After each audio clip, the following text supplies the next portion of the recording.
Queda capilar, cansaço, insônia. Esses são alguns sinais que podem mostrar que a sua alimentação não anda lá muito bem essas coisas. Na verdade, a gente é o que a gente come, né? As nossas escolhas vão e o corpo vai mostrando isso ao longo do tempo. E assim, o sedentarismo pode aumentar o risco de diabetes, hipertensão e outras doenças crônicas. Nós temos as doenças crônicas que não são transmissíveis, né? Então que a gente as nossas escolhas acabam levando a isso.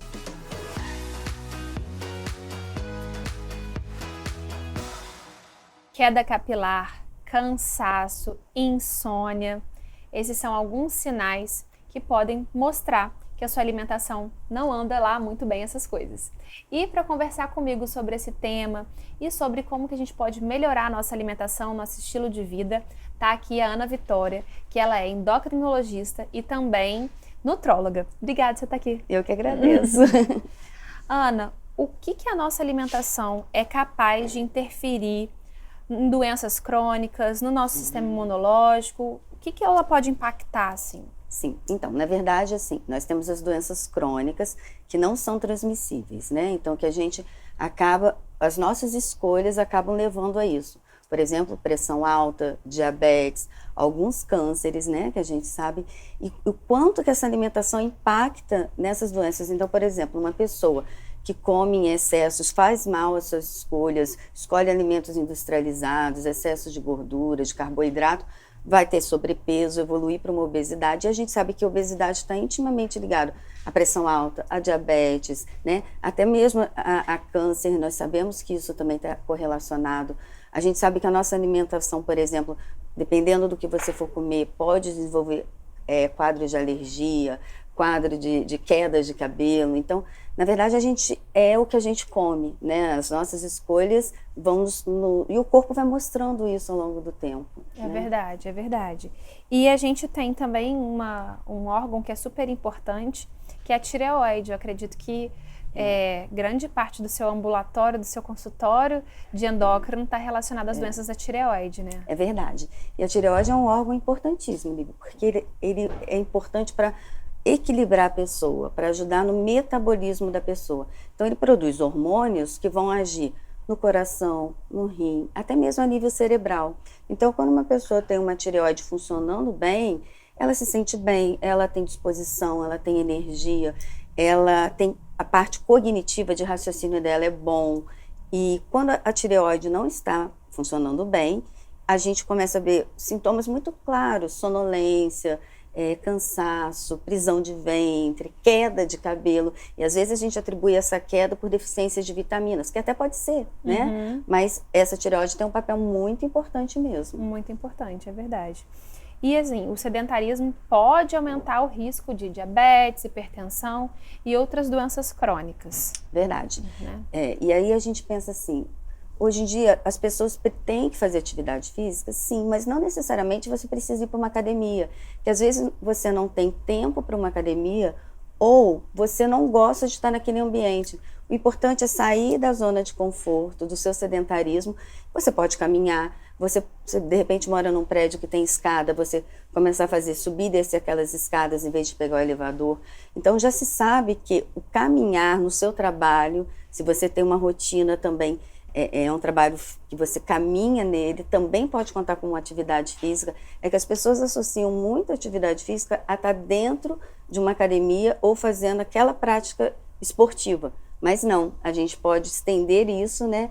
E hoje a gente pode fazer em casa, acompanhando o programa pela televisão, né? A gente vê alguns aplicativos que ajudam nesse desenvolvimento de um treino para aquela pessoa. Sim. Né? Enquanto eu estou fazendo a anamnese, eu sempre pergunto, né, se faz atividade física, e a pessoa fala assim, não tenho tempo.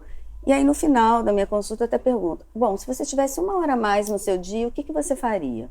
Aí a pessoa, eu ficava mais com meus filhos, ou eu ia estudar, ou eu ia dormir 1 hora a mais. E aí eu recordo, lembra que a gente que você disse que não faria atividade física porque não tinha tempo, na verdade, assim, a gente precisa priorizar isso.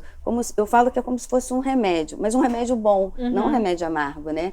Então, a atividade física faz com que o seu metabolismo melhore, libera endorfina, você fica feliz, você vê a vida mais colorida, né? É verdade, é verdade. Pode até ser difícil começar. Dar o primeiro passo. Dar o primeiro passo, mas depois que você começa a praticar, isso acaba estimulando e ficando mais fácil, né? É verdade. Igual você falou no início, né? O nosso hábito, o nosso estilo de vida, a alimentação está relacionada com alguns tipos de cânceres.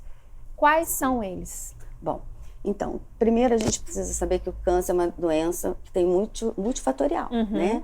Então, assim, pode ter um fator genético, pode ter a epigenética, que é o meio ambiente influenciando nesse fator genético. Às vezes você tem uma genética de desenvolver um câncer, mas a célula não se desenvolve porque a sua vida, as suas escolhas te favoreceram a não ter essa expressão gênica, né, de câncer.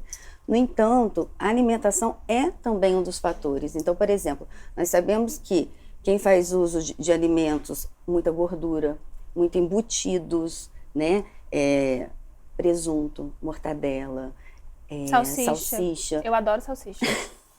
E eu sei que faz muito mal. E que faz muito mal mesmo.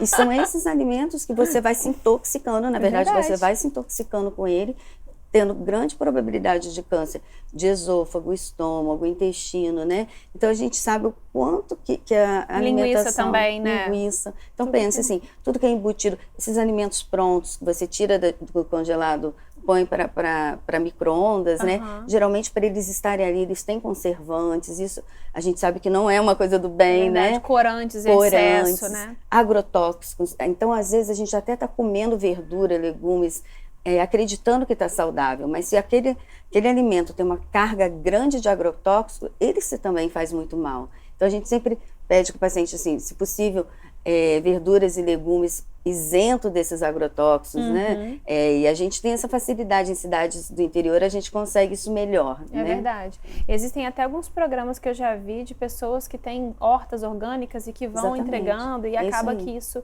facilita a rotina da casa das pessoas. Facilita a rotina e é muito mais saudável. Muito mais saudável. Né? Preciso chamar as pessoas aqui para se inscreverem no nosso canal. Toda terça-feira tem um vídeo novo para você. E Ana, quando que você recebe mais paciente? Qual é o que leva mais paciente para o consultório, assim? Sim. A maioria das pessoas que vêm me procurar são muito ligadas à obesidade, ao cansaço físico, cansaço mental, queda de cabelo, mas eu diria que hoje a maioria das pessoas que me procuram era querer mudar a alimentação, mudar a qualidade de vida, investir em si próprio, né? E a obesidade talvez seja aquilo que mais levou essa pessoa a nos procurar lá. Sim. E uma das coisas assim que a gente observa é a questão da absorção dos alimentos no trato gastrointestinal. Verdade, Lívia. Verdade. E você, assim, tem muitos pacientes também com essas dificuldades, que às vezes eles apresentam constipação, diarreia, muda muito o padrão, né? E é uma coisa importante a gente salientar, assim, às vezes a pessoa está bem alimentada, fez umas escolhas corretas, mas está mal nutrida, ou seja, comeu brócolis, que eu falo que é o rei do hortifruti, é o brócolis, né? Comeu brócolis, verduras, legumes, frutas, oleaginosos, escolheu muito bem, mas se ele tem uma flora bacteriana desregulada, ou a gente fala que é disbiose, né, o nome que a gente hoje utiliza, ela não consegue absorver tudo de bom daquele alimento. Então, ela está bem alimentada, pouco nutrida. Então, assim, é muito importante a gente olhar com carinho o intestino dessas pessoas.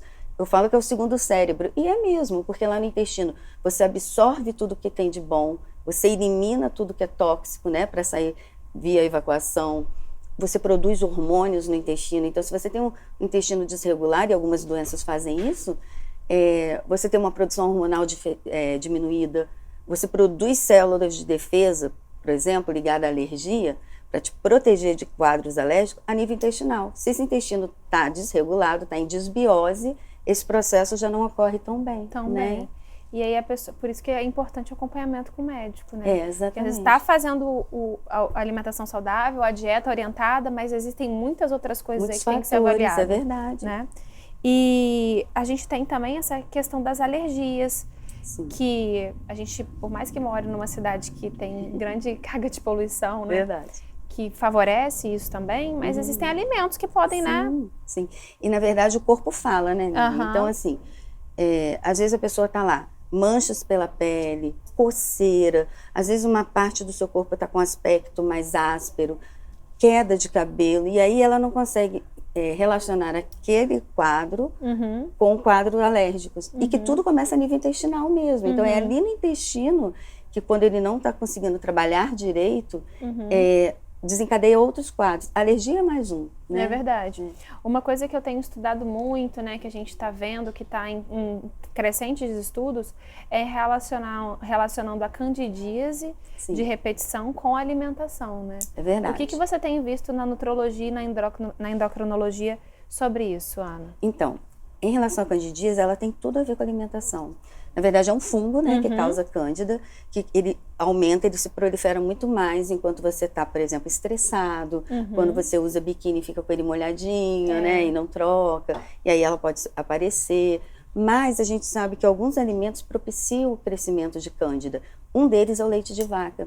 Então, por exemplo, os meus pacientes já são todos orientados a cada vez menos ingerir esse leite, e a gente tem outros no mercado que podem vir a substituir, e fazer um tratamento a nível de intestino mesmo. Não adianta eu tratar candidíase somente vaginal, por exemplo, e esquecer que ela tem uma origem a nível intestinal. Então, assim, a gente trata todo o intestino dessa pessoa, exclui os alimentos causadores disso, e eu realmente bato muito nessa tecla, e a gente vê que só de exclusão desse tipo de alimento já melhora muito o quadro, e uma reorientação de alimentação. E excesso de açúcar também, né, Ana? Açúcar também. Também muda muito o pH vaginal e acaba desequilibrando. Muito. E o açúcar, ele é um alimento, além de ser tóxico, que ele vai causar uma inflamação crônica em você, ele vicia, né? Então a gente sabe que o açúcar é viciante. É necessário a gente falar sobre isso e orientar as pacientes, né?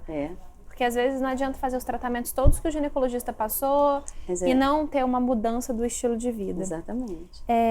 Uma outra queixa que eu acredito também que você deve pegar muito no consultório, assim como eu, é relacionado ao libido, né? Sim. A vontade de ter relação sexual.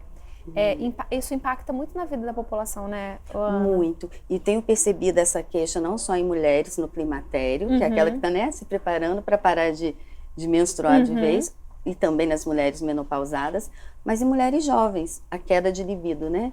E é um sintoma, não é uma doença, né? É um sintoma, que também tem várias causas, né? A gente sabe que tem alimentos que ajudam nessa questão da libido, mas é uma queixa muito comum também, muito comum. Muito comum, né? E assim, existem coisas que a gente pode fazer tanto comportamental, quanto também terapias de reposição hormonal, né? Exatamente, E que melhoram, sim, né, as queixas. Assim, melhoram e melhora a qualidade de vida, né? Eu falo com as minhas pacientes, a gente faz terapia de modulação hormonal na clínica, que não é uma questão de saúde e doença, porque você pode continuar vivendo com seus hormônios muito baixos, né? Você vive. Antigamente nem se pensava nisso, os nossos avós viviam, né? Exatamente. E passavam por esse período menopausal muito sofrido.